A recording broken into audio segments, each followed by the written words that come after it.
वहाँ के एक बहुत बड़े इंटेलेक्चुअल आदमी थे, वो कह रहे थे कोई विधवा है तो उससे शादी कर लो। उसके बाद जो बोला ना, आप सुन के ताज्जुब, हजारों की भीड़ में ये बोला गया था। अब पाकिस्तानी आर्मी को ही देखिए तो, और भूमि विवाद तो हमारा चाइना से भी है, लेकिन एक बार भी आतंकवादी हमला किया हो, हम क्या बोलते हैं, उन सब का एक ही इलाज, हम डाल के खत्म कर दो।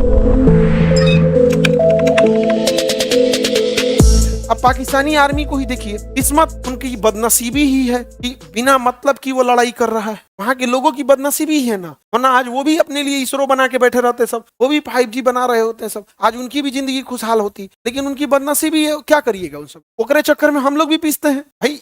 युद्ध और भूमि विवाद तो हमारा चाइना से भी है, लेकिन एक बार भी आतंकवादी हमला किया हो। लेकिन ये चोट्टे, असल में होता क्या है ना पाकिस्तानियों के साथ, एगो 5 गो 6 गो ब्याह करेगा और 18-19 गो लड़का पैदा कर देगा। अब ध्यान कैसे रखे भाई, 18-19 गो कोई ध्यान रख पाएगा? तो वही में कोनो एगो बिगड़ गया और उसको आतंकवादी सिखा दिया, सो चल ना भाई 18 गो है, एगो भड़क हो जाएगा तो क्या दिक्कत है, तो ले आके भड़का देता है यहाँ पे। आपने यहाँ हम दो हमारे दो, भाई ध्यान रखो स्कूल से आया कि नहीं, शाम में खेलने गया था 6:30 हो गया अभी तक नहीं आया, परेशान हो जाता। ओकरे यहाँ 17 गो लड़का है, परेशान हो जाएगा। ए सुन रहे हैं जी, 18वां अभी नहीं आया, खोजिए ना। ए छोड़ो नहीं मिल रहा है तो क्या हो गया, दूसर पैदा हो गया।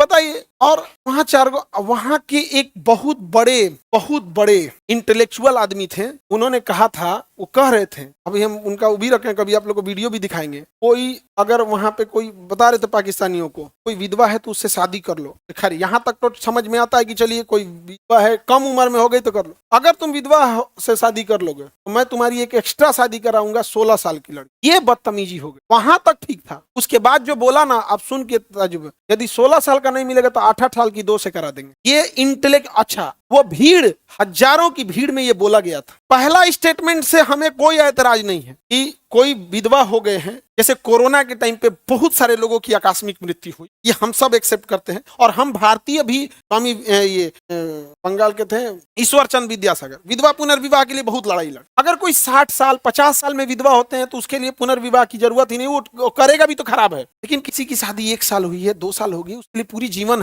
है कि नहीं, यहाँ पे बड़ा पहाड़ हो जाएगा जीवन। और फिर समाज उस पर उंगलियां उठाएंगे, कहीं काम करने जाएगी, कहीं कुछ होगा तो उसको, अगर उस सही भी है तो उस पर 10 आदमी उंगलियां उठाए, वहां तक ठीक है। लेकिन बदले में हम आपको एक 16 साल से ब्याह करा देंगे, अगर 16 का नहीं मिलेगा तो 8 साल के 2 से करा देंगे। मतलब यार तुमको उसका जिंदगी दिख रहा है, जो ना इस सब का नहीं दिख रहा है। इस लेवल के लोग हैं वहां, इस लेवल के लोग, हम क्या बोलते हैं, उन सब का एक ही इलाज है, मार डाल के खत्म कर दो, पेट्रोल बनेगा सब, पेट्रोलियम बनेगा सब। आप खुद से सोच के देखो। और उसको बकायदा बहुत रेस्पेक्टेड इंसान है वो। जैसे भारत में बाबा रामदेव का एक वैल्यू है ना जी, भले बिजनेस में राजनीतिक बयानबाजी के साथ थोड़ा सा ऊपर नीचे राजनीतिक विचारधारा के अलग से लोग बोलते होंगे, बट एक रेस्पेक्टेड वैल्यू है ना जी भारत में। जैसे प्रेमानंद महाराज एक रेस्पेक्टेड है ना जी, एक रेस्पेक्टेड वैल्यू है। एक रेस्पेक्टेड इंसान जब पाकिस्तान का ऐसा बोल रहा है, और उसी ने बोला था कोरोना में कि कोई वैक्सीन मत लगाना, तो हम कोरोना के टाइम पे तो हम वीडियो प्ले करके देखिए, अरे भैया कि हो सकता है कोरोना में नया थे कि कहीं पाकिस्तान में कोई रिसर्च हुआ हो कि वैक्सीन में कोई गड़बड़ी है। सुने